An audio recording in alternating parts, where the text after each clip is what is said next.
They said the badge would protect them, that courage was enough. But on a night soaked in gunfire and silence, bravery met something far darker. These are the stories of officers who faced evil and never made it back. Before we dive into these real moments of sacrifice and fear, take a second to subscribe, not for the badge, but for the truth. Because tonight, truth deserves backup. The night was heavier than most, the kind that seems to hold its breath. Dark clouds hung low over Albuquerque's industrial sector, sealing off the stars. The streets were slick with rain and oil, each puddle a distorted mirror reflecting the city's decay. Officer Daniel Reyes guided his patrol car down a stretch of cracked asphalt. 12 years on the job had made him numb to the rhythm of the night, domestic disputes, false alarms, the endless loop of tragedy and paperwork. But somewhere deep down, he could feel it, the shift in the air that precedes disaster. At 2:14 a.m., his radio hissed to life. "Dispatch, this is 8 to 12, he said, glancing in the rearview mirror. Possible tail, unmarked vehicle, no plates. Static. He tried again. "Dispatch, do you copy?" The same hollow silence. But underneath the interference, he swore he heard a breath, faint, human, and close. He turned onto Harrison Avenue, a stretch lined with rusting warehouses. That's when the headlights behind him slowed, matching his every move. He switched lanes. They followed. The instinct that keeps cops alive told him something was wrong. He eased the cruiser onto the shoulder, resting his hand on his sidearm as he stepped into the rain. The air was still. No engine noise. No voices. Then a single muzzle flash ripped the night open. The first bullet punched through his windshield. The second tore into the door. Reyes dropped behind the cruiser, firing back blindly. The empty street echoed with thunder, each shot bouncing off steel and concrete. "Officer down." "Shots fired," he shouted into the radio. But no one answered. 9 minutes later, backup found his patrol car idling against a streetlight, the windows shattered, steam rising from the hood. Reyes was slumped behind the door, blood pooling by his feet. The radio mic was still clutched in his hand. On the dusty dashboard, written with a trembling finger, were 2 words, "Not alone." Investigators pulled the body cam data. It cut out 60 seconds before the first shot. The last frame showed a figure stepping out of the dark, uniformed, armed, and wearing the same badge as Reyes. Every cop on duty that night had an alibi. They called it an ambush. A random act of violence. But Linda Cruz, his partner and closest friend, knew better. Officer Linda Cruz had buried partners before. But this time, something inside her refused to settle. The morning after the funeral, she sat in her apartment replaying the final body cam file. She slowed the footage frame by frame, searching for anything the department might have missed. At 1:27 a.m., moments before the cutoff, another patrol car appeared in the reflection of a store window, same markings, same number, even the same dent on the bumper.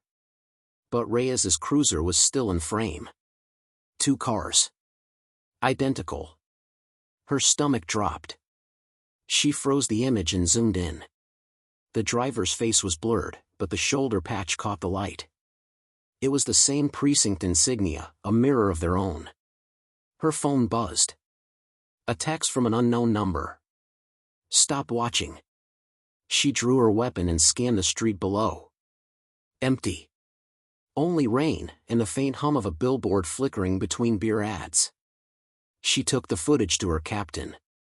He brushed it off as a compression glitch, a coincidence of lights and angles. When she insisted, he sighed and told her to take a week off. That night, she found an envelope tucked under her windshield wiper. No return address. Inside, a printed photo of her and Reyes at a diner, dated 3 months earlier. On the back, in smeared black ink, Echo 9 never ended. The name lingered like smoke. Echo 9, an urban legend among older cops. Supposedly, a covert correctional unit formed in the late 1990s to clean up corruption from within. But the stories always ended the same way: people vanished, records erased, careers buried. She spent the next 3 nights digging through internal databases, finding nothing. Then, out of curiosity, she searched archived news reports from nearby cities. That's when she saw the pattern. 5 officers dead in 5 years, all under similar conditions: late-night ambushes, blank dispatch logs, cameras disabled. Each had filed misconduct complaints weeks before they died. Each had made the same last transmission. Dispatch. I think I'm being followed. Her blood went cold. She printed the reports and pinned them to her wall, connecting red strings between faces, dates, and call signs. At the center of it all, Daniel Reyes. By dawn, she knew 2 things for certain. 1, the killer wore a badge. 2, he wasn't working alone. Linda found Miles Carter through a retired officers' forum. His messages were cryptic, typed in bursts, like he was looking over his shoulder. They met at a diner off Interstate 25, the kind where the coffee tastes like rust and every table has a story. Carter looked 60 going on 80, a man corroded by memory. His badge tattoo was crossed out with black ink, his hands trembling as he stirred sugar into his cup. "You shouldn't be here," he said without looking up. "You knew Reyes," she answered. He nodded slowly. "We all did. He was one of us." Carter told her about Echo 9, how it started as an internal affairs experiment in the late 90s. 6 officers handpicked to expose deep-rooted corruption linked to the narcotics pipeline. But soon, their mandate changed. They were ordered to eliminate compromised cops instead of arresting them. "Black bag jobs," he said. "No reports. No oversight. We became ghosts in blue." When scandals threatened to surface, Echo 9 was disbanded. In truth, they went underground, embedded across departments nationwide. Carter slid a photo across the table: 6 men in uniform.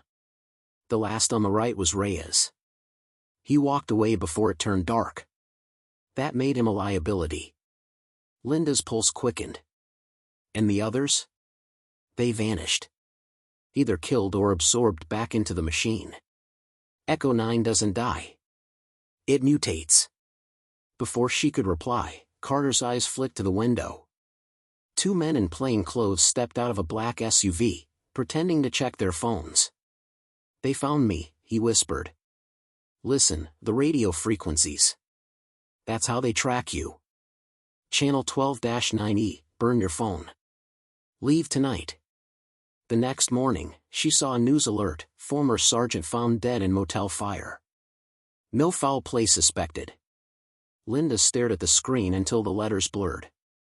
She unplugged her phone, removed the battery, and wrapped it in foil. Then she turned on her police radio. The channel hummed, empty, until it wasn't. A male voice broke through, low and distorted. "Unit 47, respond to Hillcrest Drive. Shots fired." Her old call sign. She switched frequencies. The voice followed. "Don't make the same mistake he did." The sound wasn't a recording. It was live.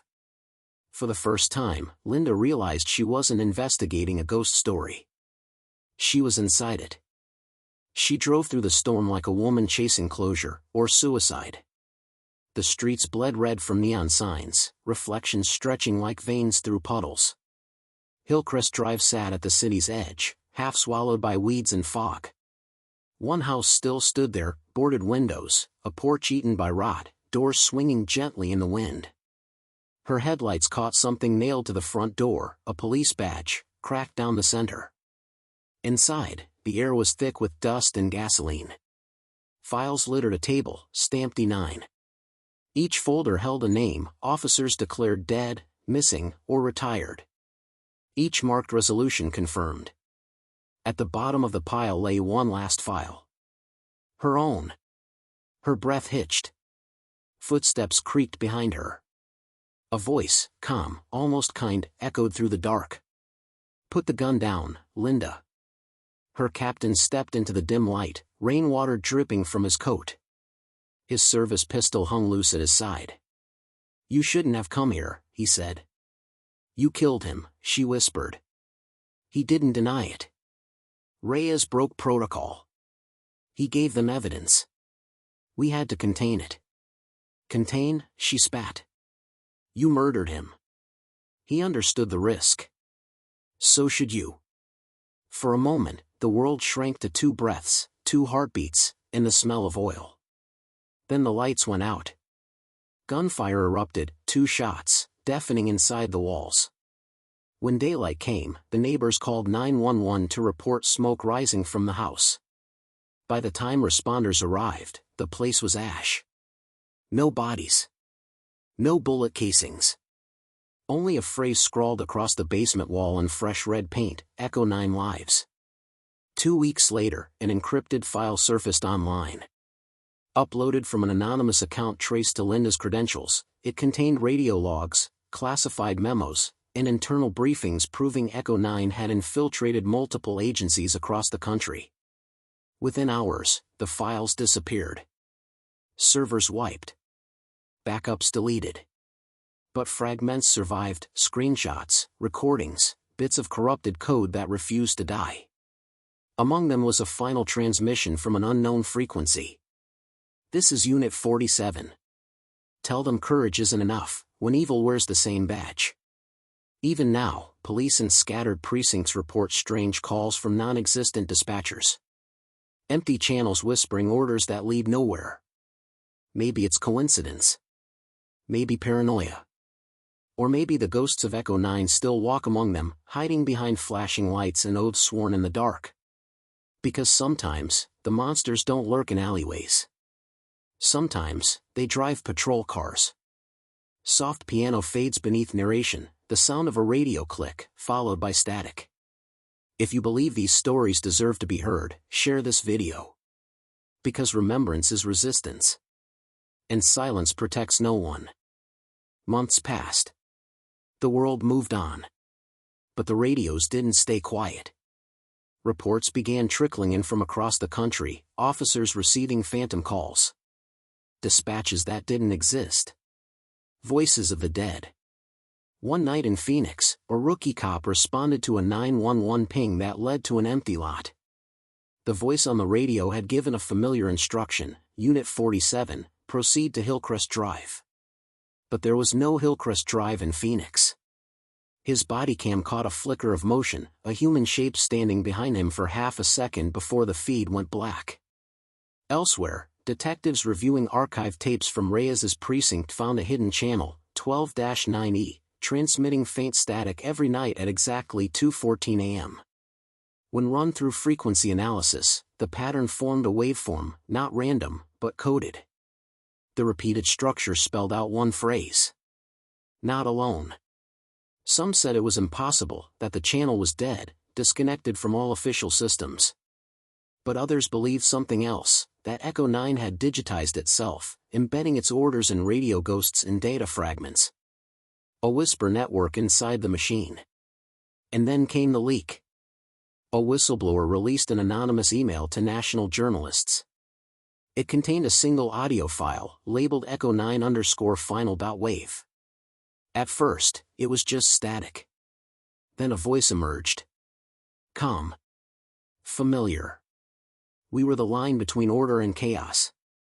But when the world stopped listening, we became both. The voice was later matched through spectrograph analysis to Daniel Reyes.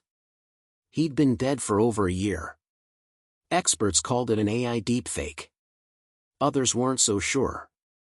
And then, weeks later, a dispatch center in Albuquerque logged a single, unauthorized transmission. Unit 47, copy? No one answered. But for 7 full minutes, the system flickered. Monitors rebooted. All security footage deleted itself. When the technicians rewound the tapes, the deleted frame showed a man in uniform walking down the empty hallway of the precinct, badge number 812. Reyes's. They say it was a data anomaly. A glitch.